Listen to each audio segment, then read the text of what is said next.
My parents forgot my birthday for the third year in a row, but at 9:30 that night my father called me because he had seen my new Mercedes on Instagram. He didn't wish me a happy birthday. He simply said, "Tomorrow evening at 7 we're having a family meeting. We want the truth," and then he hung up. I set my phone on the kitchen counter and picked up my coffee mug. The coffee had already gone cold, but I took a sip anyway. My name is Hannah Walker. I'm 34 years old and I live in Austin, Texas. I'm the acquisitions director at a commercial real estate firm. My job is to investigate buildings before we buy them, reviewing debt records, ownership history, tax filings, and legal documentation. I pay the closest attention to the paperwork people hope no one will ever read. For my 34th birthday, I bought myself a black Mercedes-AMG GT53. It cost just under $120,000. I'd been setting money aside for it for 2 years. My salary was excellent, I earned generous bonuses, and several of my investments had performed exceptionally well. I took a picture of the car in my apartment parking lot. Behind it was nothing more than a plain concrete wall, and someone had left an empty Whataburger cup on the pavement. The photo wasn't particularly beautiful, but the car certainly was. I posted it with the caption, 34. This time I bought my own gift. Not a single member of my family had wished me a happy birthday all day. The people at my office had surprised me with a cake. My college friend Rachel had sent me a voice message at 6 that morning. Even my dentist's office had emailed me an automated birthday greeting. My parents stayed silent. So did my older sister Megan. It wasn't the first time. On my 32nd birthday, my parents said they'd been too busy with Megan's kids. On my 33rd birthday, Mom texted me 4 days late and said, "Dates just slip our minds. You know we love you." This year there wasn't even an excuse. But 11 minutes after I posted the picture of my Mercedes, my father called. The next evening I arrived at my parents' house at exactly 6:55. They lived in Cedar Park, in one of those suburban neighborhoods where every house had nearly identical lawns, matching mailboxes, and the same HOA-approved ornamental trees. Dad's white Cadillac Escalade sat in the driveway.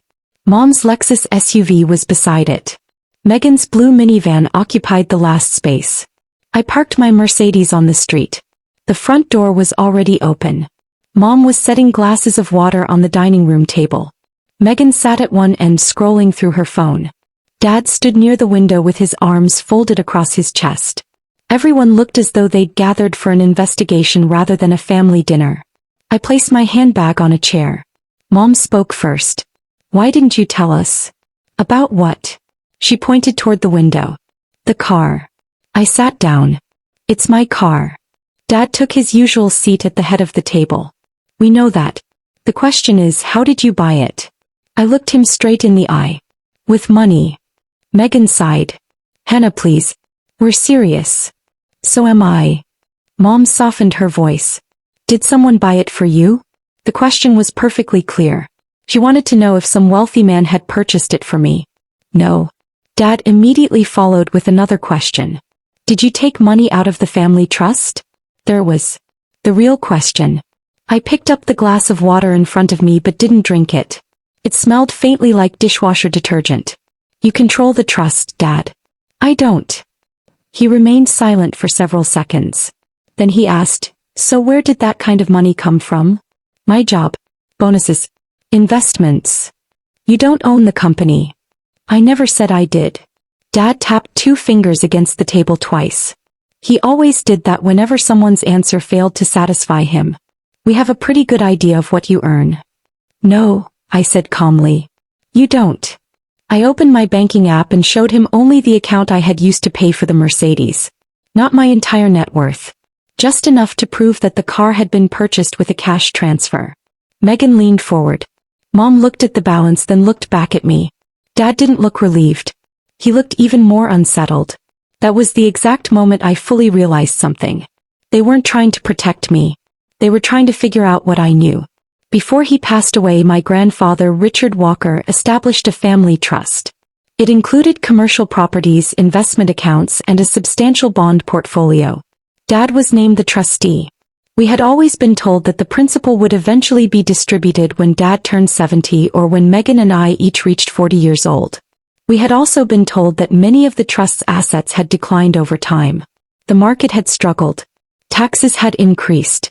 Maintenance costs had become expensive. For years I believed every word. 6 months earlier, my company had been evaluating an aging office complex in North Austin. While reviewing the property's ownership records, I noticed the name of an LLC. WCARE Holdings 2. WCARE were my grandfather's initials. At first I assumed it was simply another company owned by the trust. But that property didn't appear anywhere in the annual trust statements Dad had always shown us. So I kept digging. Then I found another LLC. Then another. Every one of them listed the same registered agent. Attorney Mark Fields. Dad's college friend. Property after property had originally belonged to the family trust before being transferred into newly created LLCs for prices far below fair market value. Dad was listed as the manager of every company. Mom appeared as a minority member in one of them. Neither my name nor Megan's appeared anywhere. I didn't confront Dad immediately. If I moved too quickly, records could disappear. Instead, I quietly began saving everything.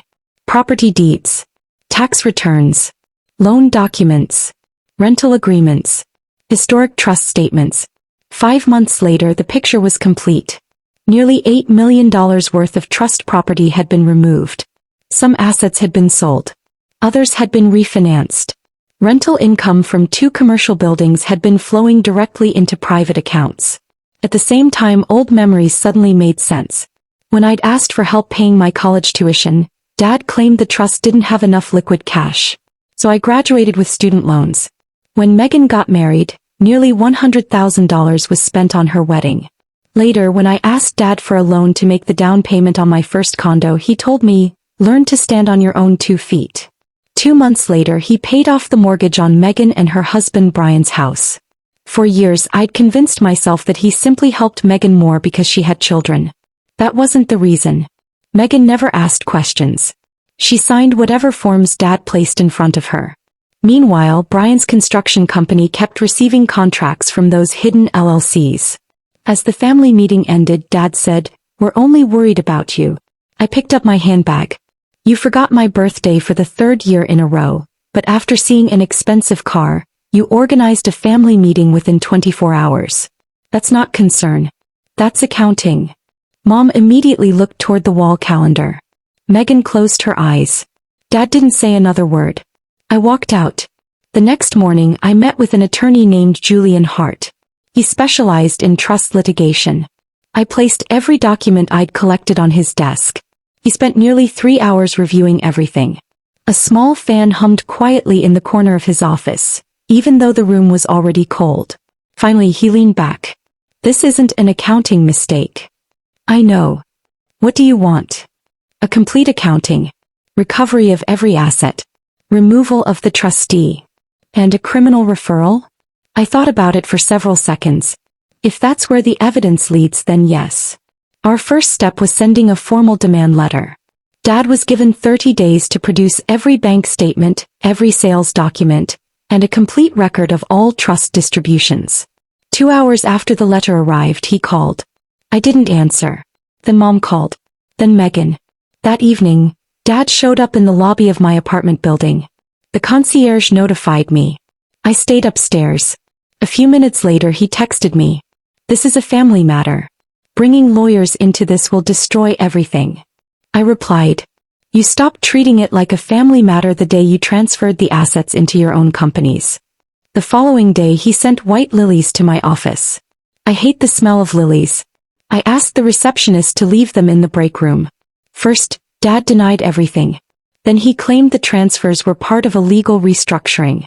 Next, he insisted Grandpa had given him verbal permission. After that, he argued the assets had to be protected from potential creditors. Every new explanation collapsed as another document surfaced. The forensic accountant uncovered even more.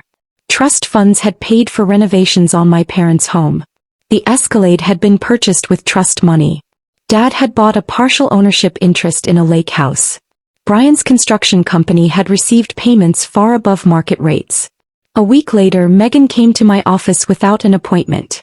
The moment she sat down, she asked, "Do you really want to send Dad to prison?"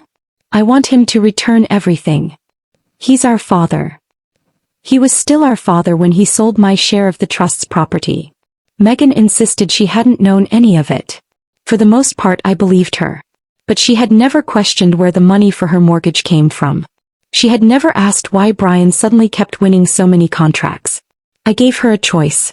Provide every record she had and tell the truth, and I wouldn't name her as a defendant.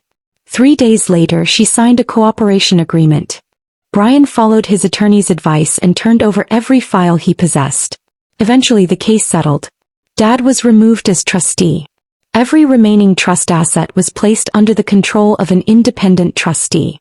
Once the sold properties, accumulated interest and financial penalties were added together, approximately $10.4 million was restored to the trust. Dad had to sell his interest in the lake house. The Escalade was gone. Their house had to be refinanced. Following the criminal investigation, he accepted a plea agreement. He received probation, community service, and substantial financial penalties. He was permanently prohibited from serving as a fiduciary for any trust or financial entity in the future. Mom later posted on Facebook that greed had turned one daughter against her own family. I never responded. 2 weeks later, someone posted a link to the public court records in the comments. By the following morning, the post had disappeared. My relationship with Megan remains limited. These days she reads every contract before signing it. Maybe for the first time in her life. I still drive the Mercedes. There's a tiny rock chip in the windshield from a highway trip. I still haven't repaired it. Last year Dad mailed me a birthday card. Inside it contained only one sentence. I hope you're happy. I slipped the card into my desk drawer underneath the legal documents where he admitted that trust assets had been transferred for his own personal benefit. I am happy. Just not for the reason he thinks. He believed I had only bought an expensive car. In reality, I had uncovered his biggest secret. And in the end, I made him pay every last dollar for it. If this story kept you hooked until the very end, please take a moment to like this video and subscribe to the channel. Your support helps us bring you more powerful, emotional stories just like this one. Thank you so much for watching, and we'd love to hear your thoughts in the comments. See you in the next story.